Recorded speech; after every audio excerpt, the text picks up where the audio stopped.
even the basalt plains. Well, those river red gums, they are really a treasure, aren't they? They're massive trees, Jane. Obviously, they predate the garden, most likely before European settlement. Amazing. Tell me how the garden beds are arranged. Well, Jane, as you walk through the garden, the beds are arranged such that an Australian genus is denoted to each of the physically distinct garden beds. So as we move through, we might see a bed denoted to the callistemon variety, or perhaps Indigofera or Banksia. And all that suggests is that they are the theme of that bed, if you like, but there's a whole host of plants that then would support those in the bed.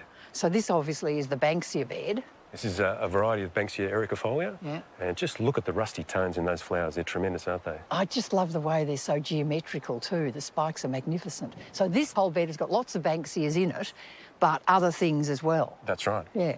For example, the old kangaroo paw. Kangaroo paws, absolutely. Yeah. They look sensational, don't they? I think they've really benefited from the recent rains. This is a great example too of a plant surviving underneath a tall eucalypt. It's so difficult, isn't it? Because it's in shade, the root system's fairly dry, and yet look how well this is performing. And people always want to know, so that little Crowea, which one is it? Crowea exhalata festival. Long flowering, in fact, it's virtually in flower year round. And then you've got that lovely Eremophila, that's a beauty too. The Eremophila's over there. Now, of course, at this time of the year, we're just finding quite a few that are flowering now.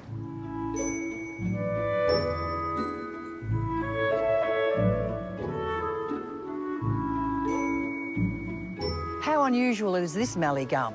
This is a terrific plant, Jane. In fact, this is one of my personal favourites. It's a mallee eucalypt from Western Australia, Eucalyptus pyriformis, or the Darwin rose, the pear mallee.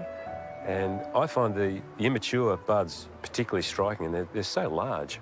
And I love how you got them sort of, the branches just sort of held up by bits of twigs. Absolutely. Because we're facing that really strong westerly wind, we often find we've got to support the structure, otherwise it would completely fall over.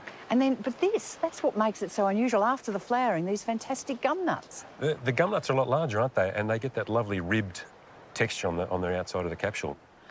If there was one tip that you'd give people about growing natives, what would it be? Jane, I think it's very important that you're not afraid to prune native plants. So, for instance, we have Melaleuca pulchella here, and it was at a size that was quite large, say 1.5 meters tall, and it was a little bit spindly. So what we've done here is to cut it back last autumn, and you can see how far I've cut that back. You see the thickness of the trunk? Wow, that's really amazing, isn't it? Quite severe. Yep. But look at the response. Look at the evenness of the growth and how thick it is now. Yep. I can come through here now and just give that a further tip prune to even push it up even further. This is not just a job for you, you love it. Now, does it ever get you down? Because it's a very big garden. It's a big job, but you're working at it every day, and if you love Australian plants, or plants in general, I always feel as I'm in the right spot. I get a lot of satisfaction from working in the garden. As for Alan, he's still relishing every part of his lifelong garden journey.